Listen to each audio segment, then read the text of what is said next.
ಪ್ರಮೋದಣ್ಣ, ಬಹಳ ಹೆಮ್ಮೆ ಅಂತ ಹೇಳಿದರೆ ಎಲ್ಲೋ ಒಂದು ಕಡೆ ನಿಮ್ಮ ಬಗ್ಗೆ ಕೂತ್ಕೊಂಡು ಜಯಂತ್ ಕಾಯ್ಕಿಣಿ ಸರ್ ಮಾತಾಡ್ತಾರೆ, ಎಲ್ಲೋ ಒಂದು ಕಡೆ ವಿಜಯ್ ಪ್ರಕಾಶ್ ಮಾತಾಡ್ತಾರೆ, ದೊಡ್ಡ ದೊಡ್ಡ ವೇದಿಕೆಗಳಲ್ಲಿ ನಿಮ್ಮ ಸಾಹಿತ್ಯದ ಬಗ್ಗೆ ಮಾತಾಡ್ತಾರೆ. ಇಂತಹ ಹಿರಿಯ ಕಲಾವಿದರ ಬಾಯಿಂದ ನಿಮ್ಮ ಹೆಸರುಗಳನ್ನು ಕೇಳುವುದು ಅಂದರೆ ಹೆಚ್ಚು ಕಡಿಮೆ ಈಗ ಅಲ್ಲಿ ನೀವು 500 ಹಾಡುಗಳನ್ನು ಬರೆದಿದ್ದೀರಿ. ಅಂತಹ ಅವಕಾಶಗಳು ಮತ್ತು ಹಲವು ಅನುಭವಿ ಸಾಹಿತಿಗಳ ಜೊತೆ ಬೆರೆಯುವಂಥ ಅವಕಾಶಗಳ ಬಗ್ಗೆ ಏನು ಹೇಳ್ತೀರಾ? ಸೊ ಈಗ ಜಯಂತ್ ಸರ್ ಎಲ್ಲ ಆಗಿರ್ಬೋದು, Jayant sir, V P sir ಇವರೆಲ್ಲ. ನಂಗೆ V P sir first Jai Ho ಹಾಡಿದಾಗ ನಮ್ಗೆ ನಿಜವಾಗ್ಲೂ ಅವ್ರ ಹೆಸರು ಗೊತ್ತಿರಲಿಲ್ಲ ಅವಾಗ. ಇದು ಯಾರೋ ಆಸ್ಕರ್ ಬಂದಿದೆ, ಯಾರೋ ಮೈಸೂರವ್ರು ಹಾಡಿರೋದಂತೆ, ಮೈಸೂರು ಹಾಡಿರೋದಂತೆ ಅಂತ ಇದು ಮಾಡ್ಕೊಂಡಿದ್ದು ನಾನು. ಸೊ ಒಂದೇ ನನಗೆ ಗೊತ್ತಿಲ್ಲ, ಅವ್ನು ಫೈನೇ ನಾವು ಅವ್ರ ಜೊತೆ ಹೋಗಿ ಕೆಲಸ ಮಾಡ್ತೀವಿ, ಅವರು ರೆಕಾರ್ಡಿಂಗಲ್ಲಿ ನಾವು ಇರ್ತೀವಿ, ಅವರಲ್ಲಿ ಹಾಡ್ತಿದ್ರೆ ಕೂತ್ಕೊಂಡು ನೋಡ್ತಿರ್ತೀವಿ ಅನ್ನೋದು ನಿಜವಾಗ್ಲೂ ಗೊತ್ತಿಲ್ಲ ನನಗೆ. ಆ್ಯಂಡ್ ಜಯಂತ್ ಸರ್ ಕೂಡ ಹಾಗೆ. ಮುಂಗಾರು ಮಳೆ ಹಾಡು ಬಂದಾಗ ನಮ್ಗೆ ಯಾವಾಗ ಜಯಂತ್ ಸರ್ ಯಾರು ಅಂತ ಗೊತ್ತಿಲ್ಲ.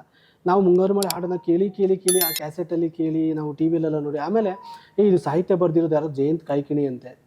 ಅವಾಗಲೂ ಅವ್ರ ಮುಖ ಗೊತ್ತಿಲ್ಲ ನಮಗೆ. ಅದಾದಮೇಲೆ ಇದು ಕುಣಿದು ಬಾರೆ ಬರೆದಿರೋದು ಅವರೇ ಅಂತೆ, ಮಿಂಚಾಗಿ ನೀನು ಅವರೇ ಅಂತೆ. ಆಮೇಲೆ ಮಿಲನ ಮಳೆ ನಿಂತು ಹೋದ ಮೇಲೆ ಆ ಟೈಮಿಗೆ ಬರ್ಬೇಕಾದ್ರೆ ಎಲ್ಲೋ ಒಂದು ಕಡೆ ಅವ್ರ ಮುಖಗಳೆಲ್ಲ ಕಾಣೋಕ್ಕೆ ಶುರುವಾಯಿತು ನನಗೆ. ಸೊ ಈ ಥರ ನಡೀತಾ ಇತ್ತು. ಇದೆಲ್ಲ ಆಗಿ ಎಷ್ಟೋ ವರ್ಷ ಆದಮೇಲೆ ಗೊತ್ತಾಗಿರೋದು ಜಯಂತ್ ಕಾಯ್ಕಿಣಿ ಅವರು ಬರೆದಿರೋ ಪುಸ್ತಕಗಳು ಎಷ್ಟು ಅಂತ. ಅವ್ರ ಪುಸ್ತಕಗಳು ಮೋಸ್ಟ್ಲಿ ನಾನು ಜಾಸ್ತಿ ಓದಿರೋ ಪುಸ್ತಕಗಳು ಅಂದರೆ ಜಯಂತ್ ಸರ್ ಮತ್ತು B G. So Jayant sir ಪುಸ್ತಕ ಓದೋದು ಅಷ್ಟು ನನಗೆ ಅದ್ಭುತವಾದಂಥ ಅನುಭವ ಅದು. ಸೊ ಅವ್ರ ಬಾಯಲ್ಲಿ ನಮ್ಮ ಬಗ್ಗೆ ಏನೋ ಒಂದು ಶ್ಲಾಘನೆ ಕೇಳಿ ಬರುತ್ತೆ ಅಂದರೆ ಅದು ತುಂಬ ಒಂದು ಖುಷಿಯ ವಿಚಾರ. ಅದ್ರ ಜೊತೆಗೆ ತುಂಬ ದೊಡ್ಡ ಜವಾಬ್ದಾರಿ ಅದು. ಇಲ್ಲ ಅವ್ರು ಹೊಗಳ್ತಿದ್ದಾರೆ ಅಂದರೆ ನಾವೇನು ಮಾಡಿದ್ದೀವಿ ಅನ್ನೋದಕ್ಕಿಂತ ಇನ್ನೇನು ಮಾಡಬೇಕು ಅನ್ನೋದ್ರ ಬಗ್ಗೆ ಒಂದು ಯೋಚನೆಗೆ ಇಡಿಸುವಂಥ ಒಂದು ಮಾತುಗಳನ್ನು ಆಡ್ತಾರೆ ಅವರು. ಸೊ ಹಾಗಾಗಿ ತುಂಬ ಖುಷಿ ಜೊತೆಗೆ ಒಂದು ಜವಾಬ್ದಾರಿ ಅದು. ಖಂಡಿತ. ನಾನು ಕೇಳ್ಪಟ್ಟಿದ್ದೆ, ಪ್ರಮೋದ್ ಮರವಂತೆ ಅವರು ಸದ್ಯಕ್ಕೆ ಕಿಚ್ಚ ಸುದೀಪ್ ಮತ್ತು ಯಶ್ ಅವರನ್ನು ಹೊರತುಪಡಿಸಿ ಕನ್ನಡದ ಎಲ್ಲ ಪ್ರತಿಭಾನ್ವಂತ ದೊಡ್ಡ ದೊಡ್ಡ ನಟರುಗಳಿಗೆ ಹಾಡುಗಳನ್ನು ಬರೆದಿದ್ರು ಅಂತ ಬಹಳ ನಮಗೆ ಹೆಮ್ಮೆಯಿಂದ ನಾನು ಹೇಳಬಲ್ಲೆ. ಪ್ರಮೋದಣ್ಣ, ಎಷ್ಟು ಖುಷಿ ಇದೆ ಪುನೀತ್ ರಾಜ್ಕುಮಾರ್ ಅಂತ ಒಬ್ಬ ನಟನಿಗೆ ಬರೆಯುವುದು, ವಿಜಯ್ ಪ್ರಕಾಶ್ ಅನ್ನುವಂತಹ ಧ್ವನಿಗೆ ನಿಮ್ಮ ಸಾಹಿತ್ಯವನ್ನು ಇಟ್ಕೊಂಡವರು ಹಾಡುವುದು. ಯಾರನ್ನು ನೀವು ನೆನಪಿಸ್ಕೊಳ್ತೀರಿ ಈ ಸಂದರ್ಭದಲ್ಲಿ? ಆ ಒಂದು ಬದುಕಿನ ಅದ್ಭುತ ಕ್ಷಣಗಳು ಹೇಗಿತ್ತು ಅನ್ನೋದು. ಅದೇ ನಾನು ತುಂಬ ಲಕ್ಕಿ ಫೀಲ್ ಮಾಡ್ತೀನಿ. ಯಾಕಂದರೆ ಇನಿಷಿಯಲ್ ನಾನು ಅಪ್ಪು ಸರ್ ಫಸ್ಟ್ ಸಾಂಗ್ ನಾನು ಅಪ್ಪು ಸರ್ ಬರ್ತೀನಿ ಅಂತ ನಿಜವಾಗ್ಲೂ ಅಂದ್ಕೊಂಡೇ ಇರಲಿಲ್ಲ. ಸೊ ಅಪ್ಪು ಸರ್ ಸಿನಿಮಾಗೆ ಅವ್ರಿಗೆ ಹಾಡು ಬರೆದಿರೋದು. ಅದಾದಮೇಲೆ ನಾನು ಶಿವಣ್ಣ ಅವ್ರ ಸಿನಿಮಾಗೆ ಬೈರಾಗಿ ವರ್ಕ್ ಮಾಡ್ತೀನಿ.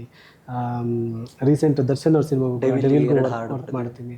ಮುರಳಿ ಅವ್ರಿಗಾಗಿರ್ಬೋದು, ಧ್ರುವ ಸರ್ಜಾ ಅವ್ರಿಗೆ. ಸೊ ಅದೇ ನೀವು ಹೇಳ್ದಂಗೆ ಇಬ್ಬರು ನಟರು ಹೊರತುಪಡಿಸಿ ಎಲ್ರಿಗೂ ಕೆಲಸ ಮಾಡುವಂಥ ಒಂದು ಅವಕಾಶ ಸಿಗುತ್ತೆ. ಆ್ಯಂಡ್ ಅಣ್ಣವ್ರ ಫ್ಯಾಮಿಲಿ ನನಗೆ ತುಂಬ ಇಷ್ಟ. ಸೊ ಅವ್ರ ಫ್ಯಾಮಿಲಿಯ ರಾಘವೇಂದ್ರ ರಾಜ್ಕುಮಾರ್ ಸರ್ಗೆ ಬಂದಿಲ್ಲ ನಾನು. ಅದು ಬಿಟ್ಟರೆ ಯುವ ಅವ್ರಿಗಾಗಿರ್ಬೋದು, ಇತ್ತೀಚೆಗೆ ರಾಮಾಯಣ ಸಿನಿಮಾದಲ್ಲಿ ವಿನಯ್ ರಾಜ್ಕುಮಾರ್ ಅವ್ರಿಗಾಗಿರ್ಬೋದು.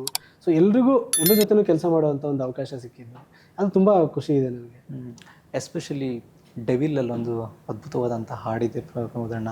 ಆ್ಯಂಡ್ ದರ್ಶನ್ ಸರಿಗೆ ಒಂದು ಬಹಳ ದೊಡ್ಡ ಫ್ಯಾನ್ ಬೇಸ್ ಎಲ್ರಿಗೂ ಇದ್ದಾರೆ, ಬಹಳಷ್ಟು ದೊಡ್ಡ ಫ್ಯಾನ್ ಬೇಸ್. ಆ್ಯಂಡ್ ಅದು ಇತ್ತೀಚೆಗೆ ನಿಮಗೆ ಸಿಕ್ಕಂಥ ಅವಕಾಶಗಳಲ್ಲಿ ಒಂದು ಹೇಗಿತ್ತು ಆ ಡೆವಿಲ್ಗೆ ಬರೆಯುವಂಥ ಅವಕಾಶದ ಬಗ್ಗೆ?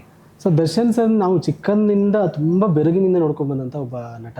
ನಮಗೆ ಸುದೀಪ್ ಸರ್, ದರ್ಶನ್ ಸರ್ ಅಂದರೆ ಅವಾಗಿಂದನೂ ಮಾಸ್ ಹೀರೋ. ಮತ್ತು ನನಗೆ ಟು ಬಿ ಫ್ರ್ಯಾಂಕ್ ಬೆಂಗಳೂರು ಬರೋವರೆಗೂ ಗೊತ್ತಿರಲಿಲ್ಲ ದರ್ಶನ್ ಸರ್ಗೆ ಈ ಲೆವೆಲ್ ಫ್ಯಾನ್ ಬೇಸ್ ಇದೆ ಅಂತ ಗೊತ್ತಿರಲಿಲ್ಲ. ಆ್ಯಂಡ್ ಅದು ಒಂದು ವರ.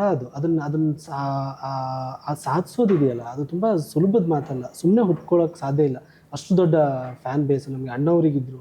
ಅದಾದಮೇಲೆ ದರ್ಶನ್ ಸರ್ಗೆ ಈ ಥರ ಅಂದರೆ ಒಂದು ಕಲೆ ಅನ್ನೋದೊಂದು, ಮತ್ತು ಅವರಲ್ಲೇನೋ ಒಂದಿಷ್ಟು ಕ್ವಾಲಿಟಿಗಳು ಇದ್ದೇ ಇರಬೇಕು. ಇಲ್ಲಾಂದರೆ ಅಷ್ಟು ದೊಡ್ಡ ಫ್ಯಾನ್ ಬೇಸ್ ಇಟ್ಕೊಳ್ಳೋಕೆ ಸಾಧ್ಯ ಇಲ್ಲ.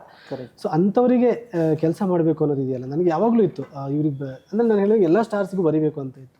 ದರ್ಶನ್ ಸರ್ಗೆ ಹಾಡು ಬರೀಬೇಕು ಅನ್ನೋದಿತ್ತು. ಅದು ಇಷ್ಟು ಬೇಗ ನನಗೆ ಆ್ಯಕ್ಚುಲಿ ಸಿಗುತ್ತೆ ಅಂತಲೂ ಗೊತ್ತಿರಲಿಲ್ಲ. ನಾನು ಡೆವಿಲ್ಗೆ ಅಗೇನ್ ಅಜನೀಶ್ ಲೋಕನಾಥ್ ಸರಿಂದ ನನಗದು ಅವಕಾಶ ಬಂದಿದ್ದು.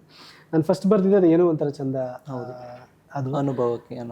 ಸೊ ಆ ಒಂದು ಸಾಂಗ್ ಬರೆದಿದ್ದು. ಅದಾದಮೇಲೆ ತುಂಬ ಇದಾದಮೇಲೆ ಗ್ಯಾಪ್ ಆಗಿತ್ತು. ಡೆವಿಲ್ ಸ್ವಲ್ಪ ನಿಂತು ಹೋಗಿತ್ತು, ಇದೆಲ್ಲ ಗ್ಯಾಪ್ ಆಗಿ ಮತ್ತೆ ನನಗೆ ಒಂದು ರೊಮ್ಯಾಂಟಿಕ್ ಒಂದೇ ಒಂದು ಸಲ ಬರೆಯೋ ಅವಕಾಶ ಸಿಕ್ತು. ನನಗೆ ಒಂದು ಹಾಡು ಸಿಕ್ಕಾಗಲೇ ಖುಷಿಯಾಗಿತ್ತು ತುಂಬ. ಸೊ 2 ಹಾಡುಗಳನ್ನು ಬರೆಯುವಂಥ ಅವಕಾಶ.